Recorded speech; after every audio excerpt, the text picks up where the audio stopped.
Assalamualaikum warahmatullahi wabarakatuh.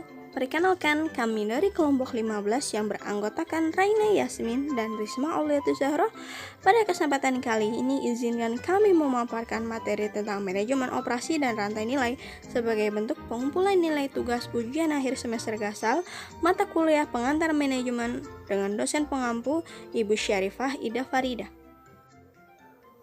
Yang pertama yaitu manajemen operasi. Manajemen operasi sendiri yaitu bentuk pengelolaan secara menyeluruh dan optimal pada masalah tenaga kerja, barang-barang seperti mesin, peralatan, bahan-bahan mentah dan produk apa saja yang sekiranya bisa dijadikan berupa produk dan jasa yang bisa diperjualbelikan. Manajemen operasi sendiri memiliki 3 alasan penting, yaitu 1. Meliputi jasa dan manufaktur. Yang kedua, dalam mengatur produktivitas secara efektif dan efisien. Lalu yang ketiga, berperan strategis dalam kesuksesan bersaing organisasi. Lalu next, ada sistem informasi. Sistem informasi terjadi akibat dari adanya proses transformasi berupa input, sumber daya manusia, teknologi, modal, peralatan, material, dan informasi menjadi output berupa barang dan jasa. Lalu selanjutnya, manajemen operasi pada perusahaan jasa dan manufaktur. Di bidang jasa, manajemen operasi digunakan dalam proses menciptakan output berupa jasa, sedangkan di bidang manufaktur, manajemen operasi digunakan dalam proses transformasi mengubah bahan baku menjadi bahan fisik. Kemudian, tujuan dari manajemen operasi. Tujuan dari manajemen operasi ada 5, yaitu 1. Efisiensi, yang bertujuan untuk meningkatkan efisiensi. Yang kedua, meningkatkan efektivitas, yang bertujuan untuk meningkatkan produktivitas. Yang ketiga, biaya, tujuan utamanya untuk mengurangi biaya operasional dalam perusahaan. Yang keempat, kualitas, bertujuan untuk meningkatkan kualitas produk ataupun jasa. Lalu yang terakhir, mengurangi waktu proses produksi dalam produksi barang dan jasa dalam suatu perusahaan. Selanjutnya, fungsi dari manajemen operasi. Dapat kita lihat, fungsi manajemen operasi ada 4, yaitu 1. Perencanaan. Pada fungsi perencanaan, seorang manajer operasi menentukan suatu tujuan perencanaan, kualitas, dan kuantitas untuk bahan baku yang dipakai dalam proses produksi barang ataupun jasa. Lalu yang kedua, pengorganisasian.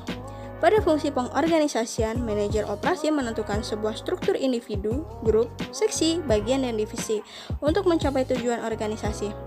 Yang ketiga, penggerakan. Pada fungsi penggerakan, sebuah manajemen operasional terdapat 3 fungsi gabungan, yaitu memimpin, mengawasi, dan memotivasi karyawan dalam melakukan pekerjaan produksi. Lalu yang keempat, pengendalian.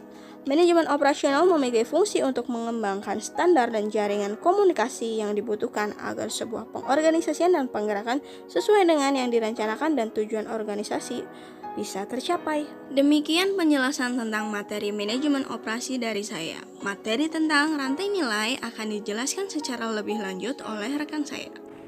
Baik, sebelumnya terima kasih untuk rekan saya yang bernama Risma Auliatul Zahra telah memberikan saya kesempatan untuk menjelaskan tentang manajemen rantai nilai. Nilai didefinisikan sebagai karakteristik, kinerja, fitur, dan atribut, sebagaimana aspek lainnya dari barang dan jasa di mana konsumen bersedia untuk memberikan sumber dayanya. Rantai nilai adalah keseluruhan aktivitas kerja organisasi yang menambah nilai pada setiap tahapnya dari bahan baku hingga menjadi barang jadi. Selanjutnya, manajemen rantai nilai adalah proses mengelola urutan aktivitas dan informasi di sepanjang rantai nilai. Selanjutnya di sini ada aktivitas rantai nilai. Aktivitas rantai nilai mencakup 2 aktivitas, yaitu aktivitas primer serta aktivitas mendukung. Di dalam aktivitas primer yaitu ada logistik masuk, yang artinya membawa input ke dalam suatu bisnis. Yang kedua ada operasi, yaitu mengubah suatu bahan mentah menjadi suatu produk. Yang ketiga ada logistik keluar, yang artinya pengiriman suatu produk. Yang keempat ada pemasaran, termasuk di dalamnya adalah penjualan. Dan yang terakhir adalah layanan, seperti layanan purna jual. Selanjutnya di sini ada aktivitas pendukung. Di dalam aktivitas pendukung ada pengadaan, yang artinya kegiatan yang berkaitan dengan memperoleh sumber daya. Selanjutnya ada manajemen sumber daya manusia, yaitu kegiatan yang berkaitan dengan penerimaan, pelatihan, pengembangan, dan kompensasi untuk semua tipe personel. Selanjutnya ada pengembangan teknologi, yaitu kegiatan yang terkait dengan biaya produk, perbaikan proses, perencanaan peralatan, pengembangan perangkat lunak, serta sistem telekomunikasi. Dan yang terakhir yaitu infrastruktur, yaitu yang mana mencakup manajemen umum, perencanaan, keuangan, akuntansi, hukum, dan urusan pemerintah, yaitu kegiatan yang terkait dengan biaya serta aset dan hubungan dengan manajemen umum. Next, yaitu tujuan dan manfaat manajemen rantai nilai. Tujuannya yaitu menciptakan strategi rantai nilai yang memenuhi melebihi kebutuhan, keinginan pelanggan, dan memberikan integrasi penuh antara anggota rantai tersebut. Selanjutnya yaitu manfaat, mengkolaborasi mitra eksternal dan internal dalam menciptakan dan mengelola strategi rantai nilai yang sukses mensyaratkan investasi signifikasi atas waktu, energi, dan sumber daya lainnya.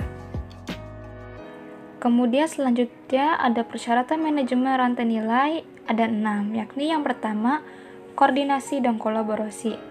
Untuk mencapai tujuan memenuhi dan melebihi kebutuhan, keinginan pelanggan, dan hubungan kolaboratif harus terjadi antara pelaku rantai nilai. Yang kedua, yaitu ada investasi pada teknologi. Keberhasilan manajemen rantai nilai tidak akan tercapai tanpa adanya investasi signifikasi pada teknologi informasi. Selanjutnya yang poin ketiga ada proses organisasi. Di dalam proses organisasi, manajemen rantai nilai dapat mengubah proses organisasi secara radikal. Yang keempat, ada kepemimpinan. Kesuksesan manajemen rantai nilai tidak mungkin tanpa adanya kepemimpinan yang kuat dan berkomitmen yang tinggi. Yang kelima, ada karyawan atau sumber daya manusia. 3 syarat utama sumber daya manusia untuk manajemen rantai nilai adalah pendekatan yang fleksibel terhadap desain pekerjaan, proses perekrutan yang efektif, dan pelatihan yang terus-menerus.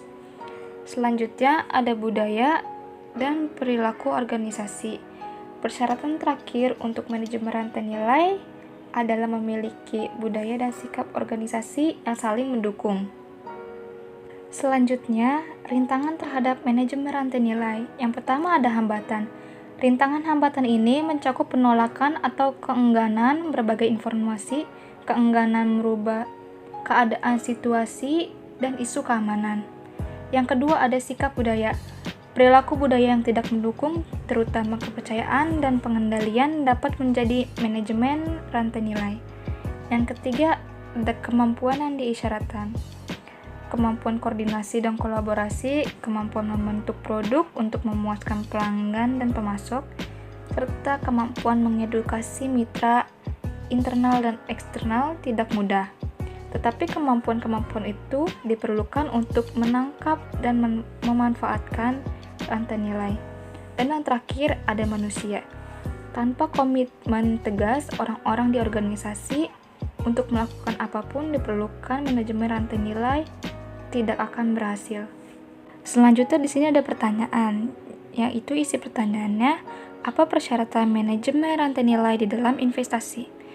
Yakni koordinasi dan kolaborasi, investasi pada teknologi, proses organisasi, kepemimpinan, sumber daya manusia, perilaku, dan budaya organisasi.